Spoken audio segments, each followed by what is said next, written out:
Hey there, I'm Andrew Stewart from Backstage Lowdown. Today, my co-host Lance, he's on hiatus, but I've got a very special guest for you today. Today, we're going to get nostalgic. We're going to be sitting down with the original voice of CFNY, Ivor Hamilton. We're going to be talking the documentary CFNY, The Spirit of Radio. So get ready, grab your popcorn. Here we go. But before we get started, this episode is sponsored by Look Digital Marketing. From stunning websites to full service digital marketing, they help your business shine online. See the difference with Look Digital Marketing. Visit lookmarketing.ca today. Look no further.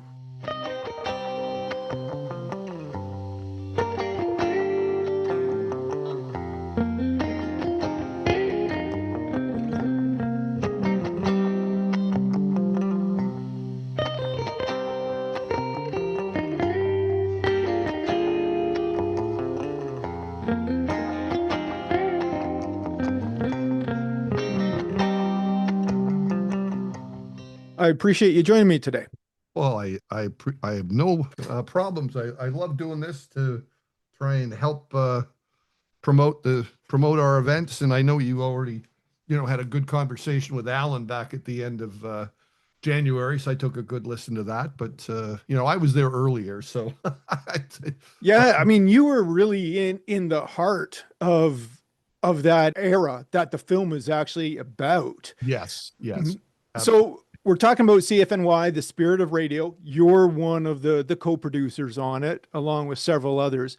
Maybe you could just start us out by telling the audience that's going to be actually coming to see the film at one of these venues across the country, what those early days of CFNY were like, and maybe what they're going to be experiencing when they actually come to this viewing, and how it might be a little bit different than what's actually been presented on TVO.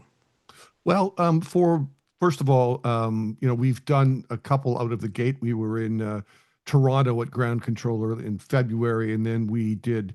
Then David Marston did one. It wasn't a film presentation, but he did a spoken word thing. But we were there as well. So we didn't show the film that night. But then we were in Montreal this past week at the BAM Gallery, which was fantastic.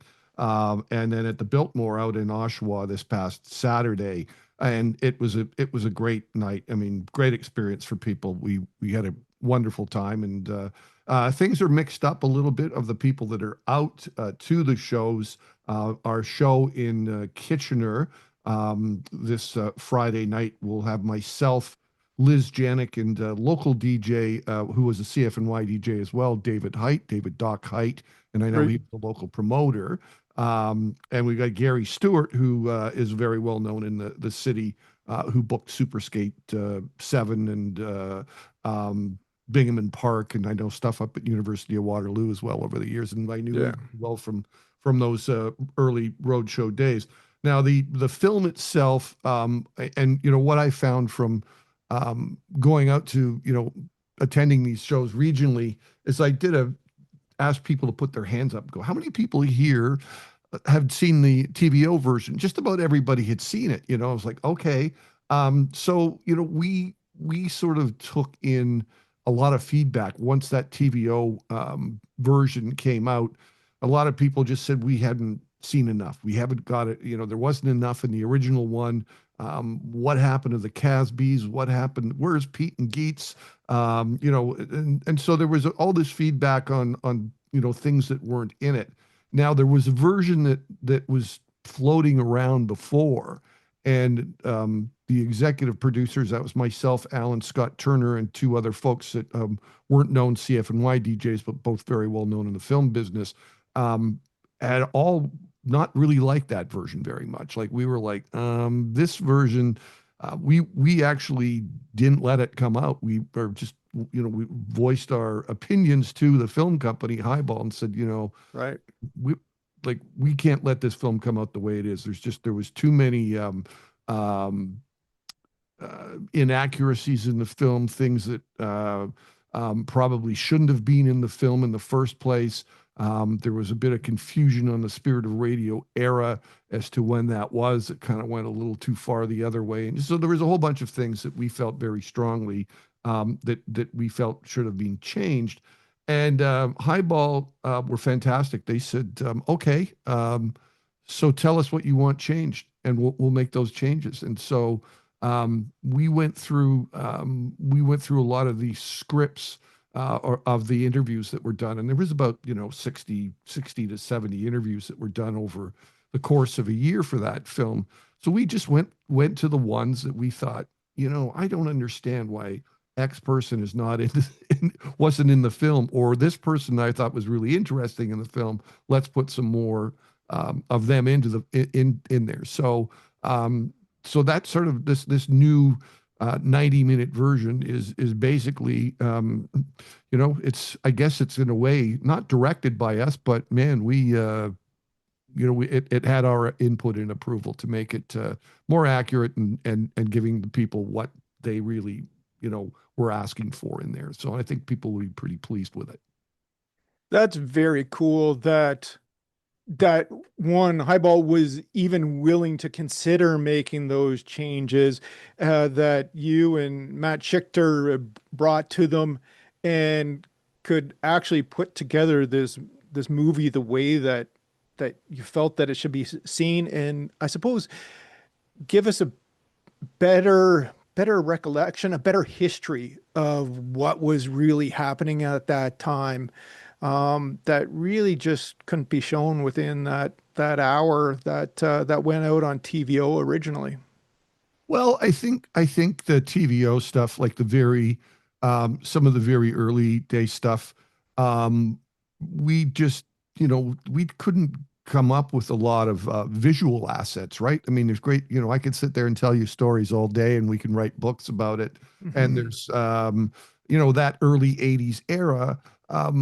People weren't walking around with cameras. There weren't handy cams and things like that back then, and so we just didn't have a lot of access to footage of things that we would have loved to, have shown. So it was like, okay, we're going to do some animation of the little yellow house at 340 Main Street, or there's a lot of the pictures in there are out of my personal collections and personal collections of others that worked there. So that was with Matt Schichter, it was like, man, he goes, Ivor, I can't, there's certain things we just can't do. And I get it. And, animation and certainly AI has come into play, but there's very little of that. I mean, there was some things that were, made kind of 3D and animated that went Sure. into the film, but that just kind of, highlighted some certain things. But those, especially those very early days, we just didn't have a lot of, visuals to put to it. So we kind of had to rely on still pictures, some interviews that kind of went into graphics. Like there's a all night Andre talking to Geddy Lee doing an interview, and then sort of there's graphics that go up on the screen. That wasn't in the original piece, but it's now in this extended piece. There was a lot of people who were very passionate about the Garys. And in the original movie, there is a Gary Cormier, but there is no Gary Top. And Gary Top was, I mean, he was such a, important part of the Toronto independent music scene. And what we did with concerts and presents of bands that came to town. So he's in the movie now, and that was, I think, super important that he be included, so there were a few things, like I said, it's like, why wasn't this band or why wasn't this artist or personality not included? So we were able to just go, hey, here's some great pieces that I think that people will really like, and that's a part of it. Like my early days at CFNY, I mean, it was I started in 1977, straight out of college. My first couple of weeks, I was in the broadcast course at Humber College, as so many other people were over the years that were in the radio business. Right. And I went in to do tape the library up because they didn't have any tape on the library. So me and a couple of other people went and did that in the fall of '77. And then I went back for a second internship after the course director ripped me a new one for playing punk records on the Humber radio uh, college radio station, the cafeteria. He goes, "You ever play another punk record on my station, you'll be out of the course. But by the way, there's an opportunity for you to go to CFNY." And I'm like, We have the all place right, for you all in your right. music. We'll send you up. We'll send you up to CFNY. So I mean, I was back a second time in less than 6 months, and so I knew Bruce Hayting, who was the program director and music director before David Marsden was, and so he was great. And I was back, in the music, working in the music library, 1 or 2 days a week as an intern. But then these radio stations, they're short on everything. So it's like, hey, Ivor, can you work the control room board? We need an operator on the weekend. And I'm like, oh, of course I can. Of course, I had no idea. And I go to Terry McElligott, who was the on-air DJ at the time. I'm like, Terry, man, can you please help me with this? And so he did, right? And so I got a job doing the weekend classical programming, which was actually hosted by Liz Janik, who's going to be coming up to Kitchener on Friday at Waterloo as well. So I did the operating board, and then I started coming back doing production stuff.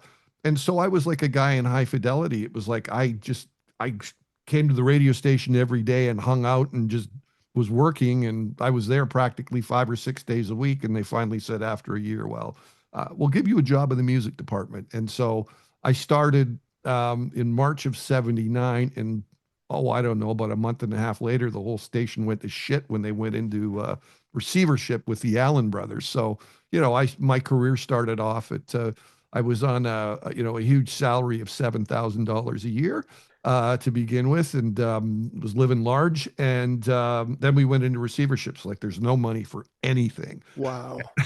And so, but David Marsden had started. He had started as an announcer, doing evenings. So I got to know him quite well. And he used to ask me questions. He goes, "Do you think we should, maybe we should do, some of these other things, or don't you think that this station could be run differently or whatever?" And I was like 20 years old, 19, 20 years old. So, I was kind of like, the young guy with who knows what, whatever. But I mean, I was there because of the music, really. And I was fortunate. I grew up in Brampton.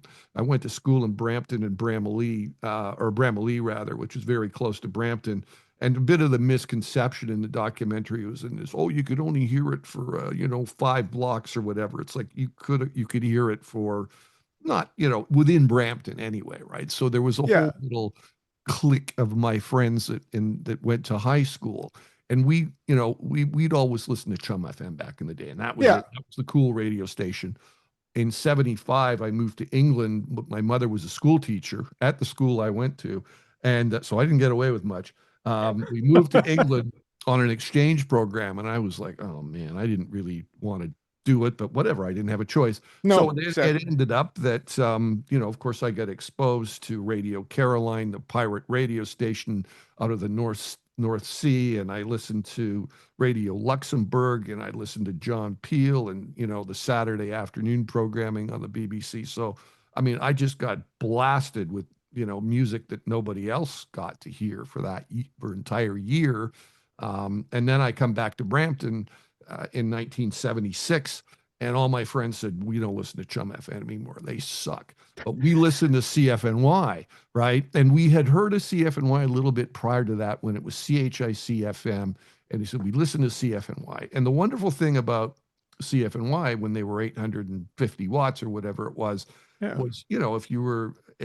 especially when you're young, when you're, 12, 13 years old, and you call the radio station, the top 40 radio station. I want my request played, right?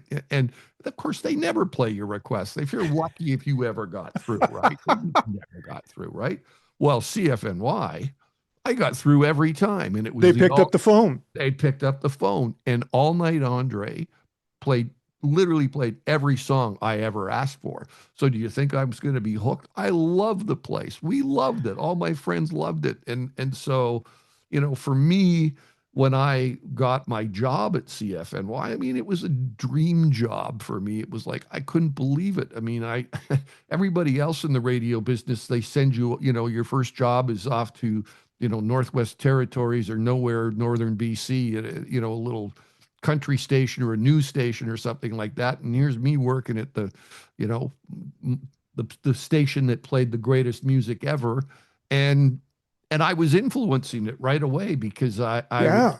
I was, the music that I brought back with me from England. And then I went back to England again in the summer of '77 when the punk thing hit. And and I bought every punk record that I could find and every new wave thing, and plus every other genre of music, and I brought it back with me, and there I am in the work in the music department. It's like, hey, you guys heard the Motors? Hey, you guys want to play Eddie and the Hot Rods? And like, So so that's really how you became known as the import guy.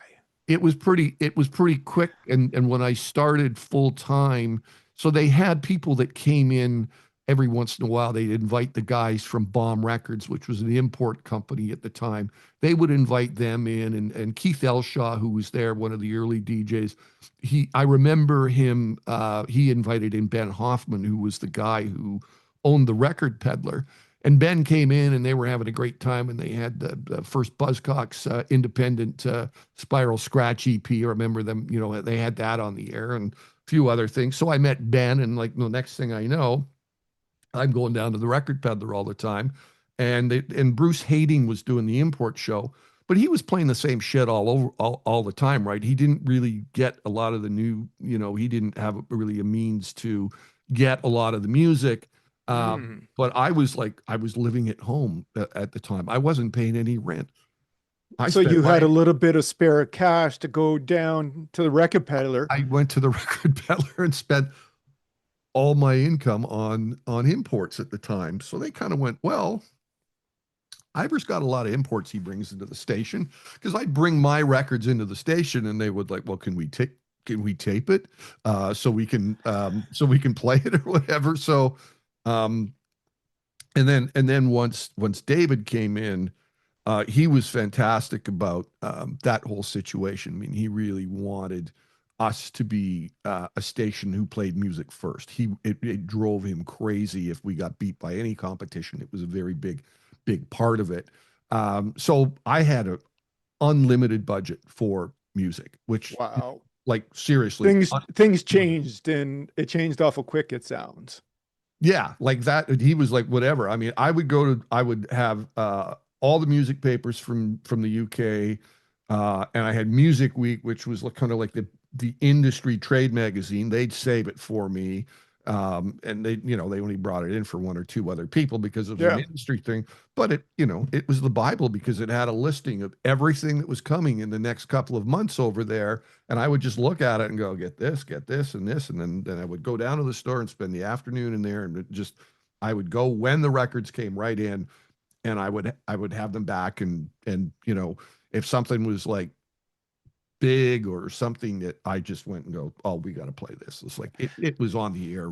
I'd get it on the air right away. Were So you buying 45s at that time or were you buying full albums? both, both. Yeah. Yeah, I mean, I mean that at that era too, the 12-inch single really, became very prominent. So I mean, but I would buy albums all the time. I would buy compilations.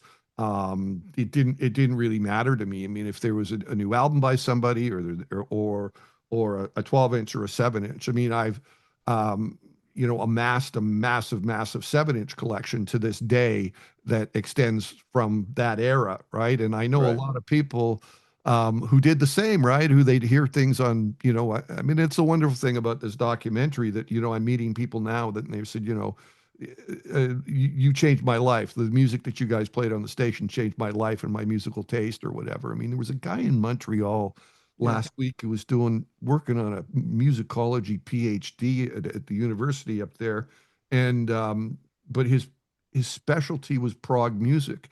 And he came out and saw the documentary last week, and he goes, "I think I'm going to have to change, I'm gonna have to change my degree and my philosophy on it." And I was like, "Okay."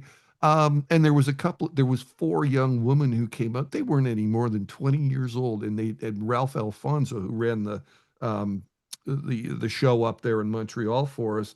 He invited them out, and they're like, and they just started their first fanzine, and they said, "Can we can this is amazing? Can we interview about the documentary?" I'm like, "Of course you can."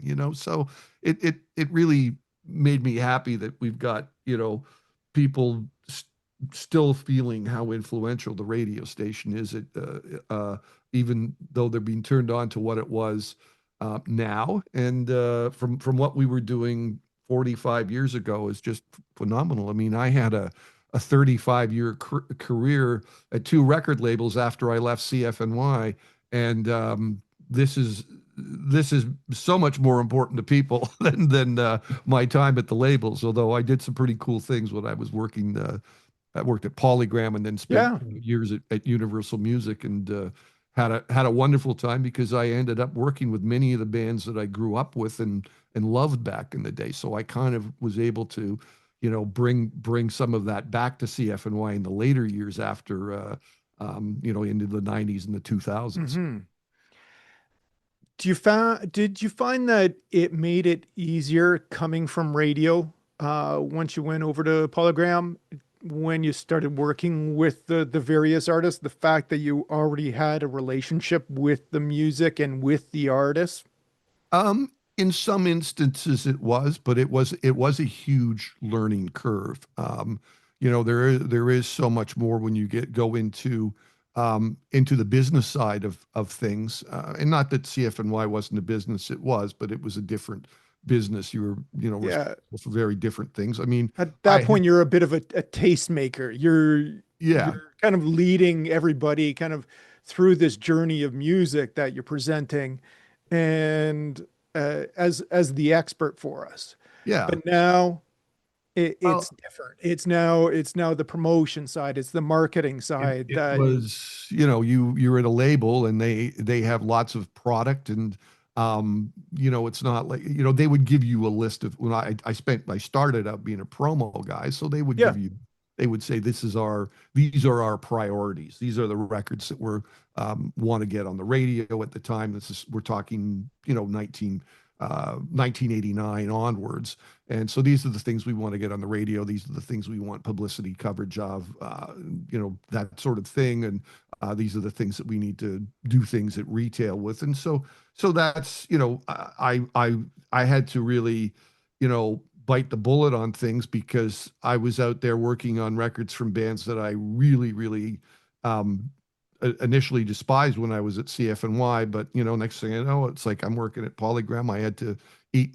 I had a house or a life to live and bills to pay. So I'm working on Def Leppard records and Bon Jovi records and Vanessa Williams, and then the yeah, Evanescence catalog and the ABBA catalog. And so you take those things that you had when you discovered music at CFNY and just and the research, because I always used to do a lot of research on when I did my shows and things.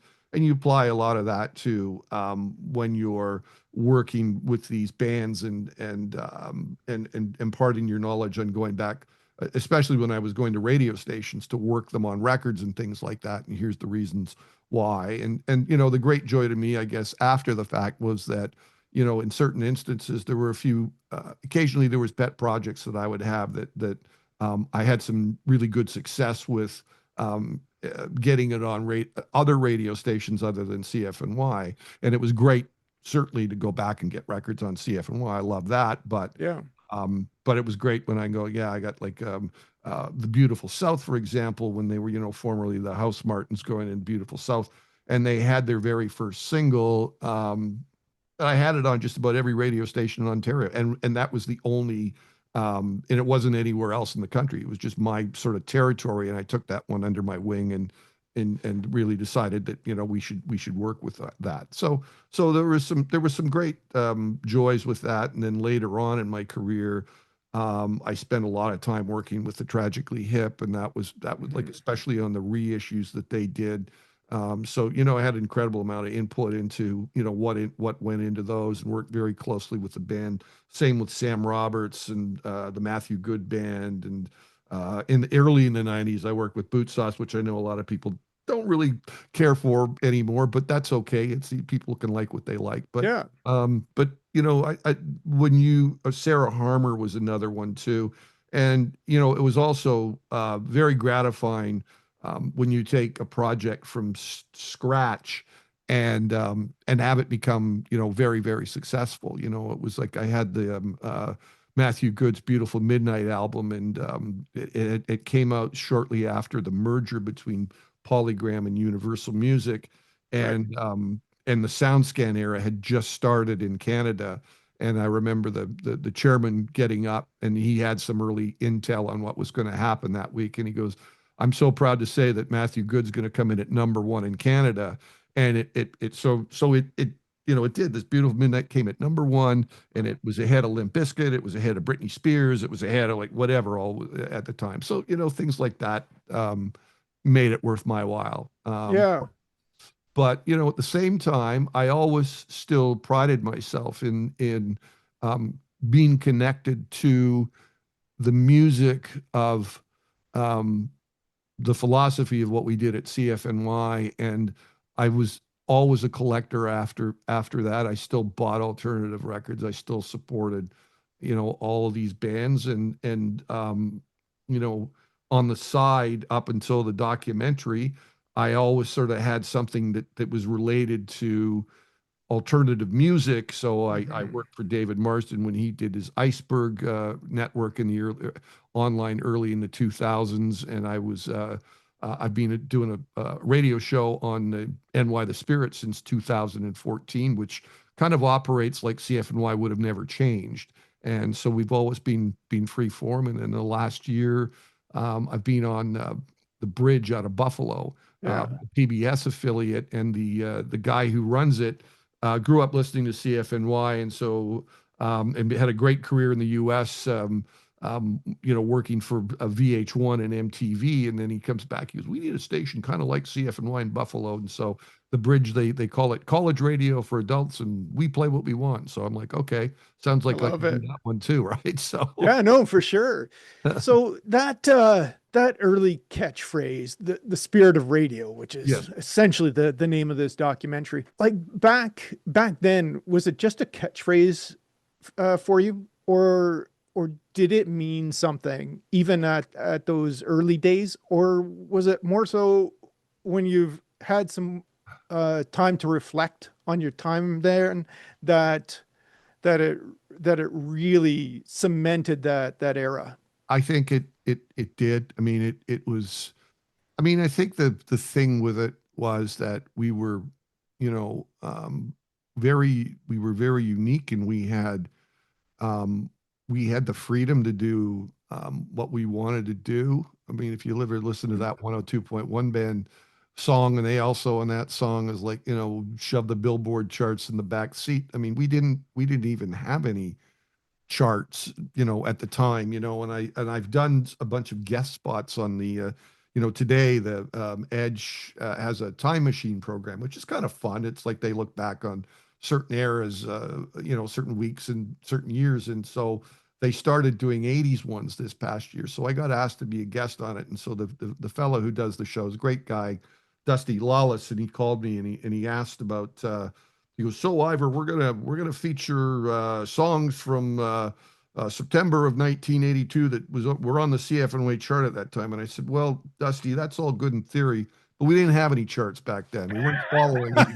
So, so I don't know, but I can give you some intel as to what was being played on the radio station at the time. So in essence, what he couldn't really do was like, for instance, he would say, "Oh, I don't know, the Specials, Yeah, Ghost Town, September 82." And I'd be like, well, we would have played the import that would have come out in November the previous year. And I'm just making that up. yeah, But my point was that we were not really following, what the record companies, priorities were for international acts. If something had come out earlier, if we had our hands on it, we were going to just play it. And so anyway, it would that and the spirit of radio is just kind of like, the freedom to be yourself, the freedom to play what you want to play, the special relationship that we had with listeners. It was all and accepting different walks of life, and the freedom of the music that just went to different genres. And I mean, we didn't have a problem in those very early days when we played Budgie records, and we played Iron Maiden records, and we played Motorhead records, but we also played Linton Kwesi Johnson and Muda Baruka and Yellow Man records and things like that. And then it was like, oh, Kid Creole and the Coconuts, and then as the the new romantic stuff came in. It's like, okay, well, we play the Spoons and we play the Duran Duran, which more on the pop side, but that was fine. There was different tastes, and we all accepted that. So Yeah, that Duran Duran, it kind of slipped in under the new wave uh, genre that was coming through. yeah, I mean, it's But I funny can though. see where how now that you say it, I think even back then it was getting a lot of pop radio airtime. Yeah, I mean, it was funny though on the director. There was, the only show that got was programmed was we programmed the morning show. It's been Pete and Geets, and so we'd give them their music to play, and they just decided, and for whatever reason, the morning shows were always special. It's like they basically did what they wanted. It goes, you know what? We don't like Duran Duran. We're not playing it. Okay, and then so it was Can the you do that nowadays? no, you get fired, right? So anyway, the producer of the morning show, his name was Kevin O'Leary, and he went to Australia for took a leave of absence. So they bring in this other guy from operations, Earl Veal, and he's gonna do the morning show. And I was like, okay, I guess we'll get back on track. And he goes, nope, I made a pact with Kevin. Our listeners do not want to hear Prince, and they do not want to hear Duran Duran. And I was like, I'm like, whatever, right? Like, so you had things like that where the morning show got it. And the other thing that used to happen, this was also from somewhat the sort of the very early 80s is we would mark up all the records and they could play whatever they wanted, but we would kind of rate the songs and go, this is song got 4 stars, or we feel this is the strongest song. There was one guy, Keith Elshaw. He purposely would play the worst rated song on the record, right? He put automatically in Dollars to Donuts. The first song on the air would be the one that we hated off the record, So right? there was actually a bit of a philosophy that went into what was actually getting played, at least by Uh, you I guys. think, there was recommendations, right? Yeah. So if you didn't want to, you could play the album and it's like, you know what, we really think that, Damaged Goods by Gang of Four is like, that's a pretty good song. We think it's better than Ether, just making that up again. Yeah. But that was kind of like, yeah. So we would just, give our 2 cents on it. And, there were records that I thought were great. It had gone in the record that went in the library. And, I'd come back, 3 weeks later and I'd go through it and everybody on the staff didn't think it was good. It never got played. Said, okay, whatever. I mean, if they didn't get played, then that was it. But I mean, eventually, as time went on, you had to play certain things because there was just too much of, there was too much of things that this just, the records just got ignored, and we put some systems in as time went on. Yeah. Well, Ivor, we're actually kind of coming up on to our time here. Okay. I always like to finish up the show with a bit of a rapid fire round. Okay. And it's really just a easy way for people to get to know you. And it's as simple as shoes or boots. And, you pick No boots problem. because you're not crazy. Okay. But it just very quick and simple. Now, having said that, I don't think that there's been one time when somebody has chosen both, or there's been a story that has come along with it. So if it goes off to the left, that's okay. Okay. So let's get going. First off, I've got college radio buzz or record label hype. Oh, college radio, but college radio all the time. I record label hype. I go back and we were Scott Turner and I who do this Music Milestones Yeah. YYZ podcast, and we were talking about a record last week by a band called The Call, and they were an okay band, but man, they got hyped as shit on us, man. They were really hyped as shit, and I went back and listened to it last week, and it was like they kind of sound like Simple Minds, and I think Jim Kerr guessed it on the record and Robbie Robertson, but man, it Mm, just hasn't stood the test of time. But yeah, records that got too much hype, and it's just like, as Public Enemy would say, don't believe the hype. nice. Okay, gut instinct or chart data. Oh God, what do you think? Gut instinct for Gut sure. instinct Gut for instinct, sure. start data. I mean, listen, this is the downfall of part of the music business these days, right? Because it's all about the data, right? And Yeah. when my later days at Universal Music, I was working trying to get a bunch of reissues out and have these reissues done and into the marketplace, and also trying to get them out in other parts of the world, right? If you don't have huge streaming data on on classic acts, you haven't got a prayer with getting it across the finish line to get it out there. And it's I'm like going, okay, well, that's fine. Do you think they would have even released the Velvet Underground? Do you even think they would have released the first Ramones record? Like, they didn't have any fucking data on those records. They No, just like there were people believed in these things. So you it was got just something that kind of like hit you right in the they were center of the chest. and they were very different. They were very different bands. So you need to take those chances. And there's such there's also examples of the labels would stick with bands for a long time, like 4 or 5 records before they finally got big, got hits and things. And today that just doesn't happen today. So yes, we'll go with the gut feel on that. Beautiful. New wave explosion or classic rock dominance.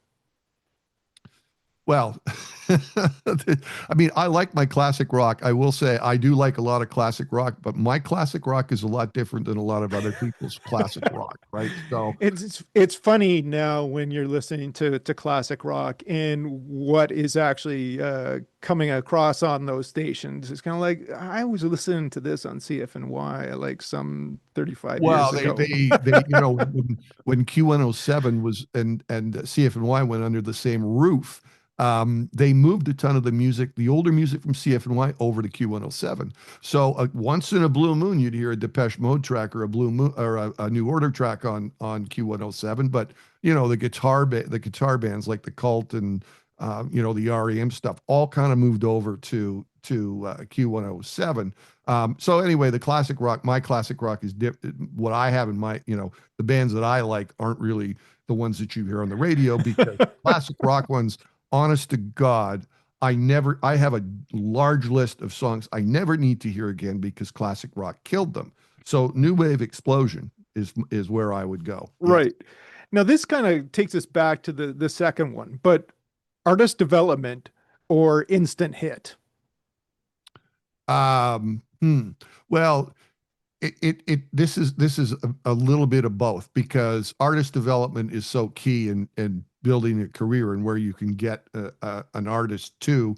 And I experienced a lot of that with my time at Universal and Polygram, but the Mhm. artist development, um, because somebody might have a vision for something, right? And somebody, I remember one of our artists was like, said, we really want something that's like the 70s prog, some of the stuff that Roger Dean would have on his cover with some of those classic Yes records. And then I looked at the artwork of this particular artist and I was like, oh my God, it looks like Star Castle. It's like, and they were a really bad imitation band, right? And so you have to go back and work on those things. Let's work on that till you get it right. Like Crown Lands or whatever. It's like, Yeah. great band, but fuck, I think in places they were too much sounding like Rush. So it's like I could have gone, could have worked with them, a little bit more. But at the same time, that song by Afro Man comes along, and remember Psy, and that, it was like Yeah. looking at it going instant club hit, a Oh yeah. trillion views, and people love it. So it's a bit of both. Yeah, for sure. Uh, Late night programming freedom or daytime audience reach. Well, I think for me personally, it is the late night programming, because that is where you can really spread your wings. You can try things. Having been on the label side too, there were a couple of DJs around the country, and one of the things that you really wanted to do as part of, like, when you were putting out records, is like you really wanted to know how it sounded on the radio, right? So Yeah. you're going, okay, well, I can go to this radio station and go at 3 a.m. and he'll just throw it on the air, and I can sit in the car and see how it's going to sound, right? So you have those types of instances because you're like, nobody's ever heard this before, and Right. then you get it out on the radio. I mean, it's great. It's great when you, but you know, again, other side of the coin, when you're the mass audience or whatever. I mean, it used to. I used to love it in my CFNY days when we'd have something that you just felt was going to be big. And so I remember there was a couple of occasions that we chose the morning show to premiere an album on, right? Let's do it on the Pete and Geets show. We're going to play whatever it was, the Tears for Fears record or a New Order record or whatever it was, but we chose that because we know it would have hit the biggest audience at the time. I'm not so, you know, in the end, I'm not quite so sure if that worked. I think where records, to me, if it was new music, probably would have had the most impact would have been the early evening show, because people are either going home in their cars, or at that time they would have listened. You know, as you'll see in the documentary, and I'd mentioned that I had said this about David Marsden, and I said in the documentary outside of CFNY, and what I meant to clarify was it was before CFNY. And so when he was at Chum FM, he was the first person to ever play Rush on the radio, the first person to play the Dark Side of the Moon album weeks and weeks before it came out, and The Lamb Lies Down on Broadway by Genesis. Those were all premiered on Chum FM, but they were on his evening show. So I found that, you know, if you had like something in the, you know, early evenings, that would have great impact.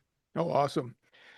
Breaking an unknown Canadian band or importing a UK hit early. Hmm.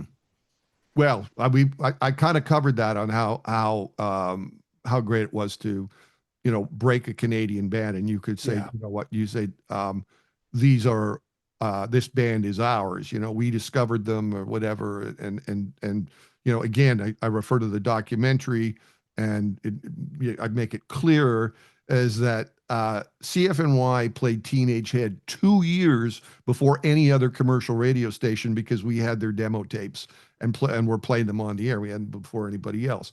But hey, on the import side, I mean, listen, we had the Joshua Tree by U2 weeks before anybody else did. We played the songs from the Big Chair, and Polygram hated us for it. Because they had a plan, you know, a giant plan to market it across the country, but we had it before they did. I remember the rep from IRS coming in. He holds up a cassette. He goes, "Ivor, I got the new REM album." And I reach behind my desk, and I'm like, "I've got the album."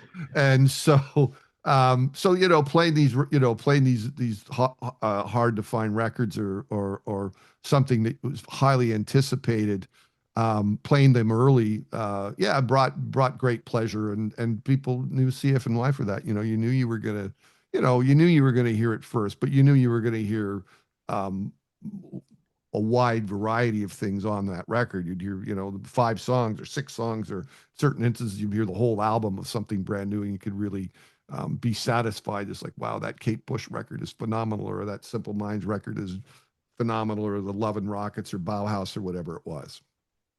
Well, that has actually been another episode of Backstage Lowdown. Ivor, thank you so much for taking the time to sit down with me and run through this. Very excited about seeing the full documentary coming out, CFNY, the spirit of radio as it hits across the country. I've already gone in, like we've already gone beyond time here, and I thank you just for taking that little bit of extra time with me today.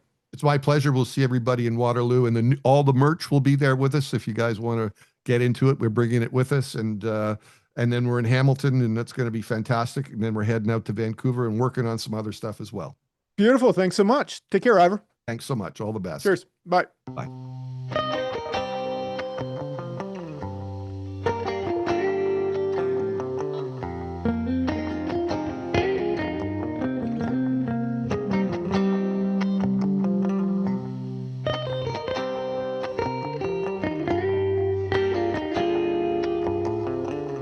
Thank you.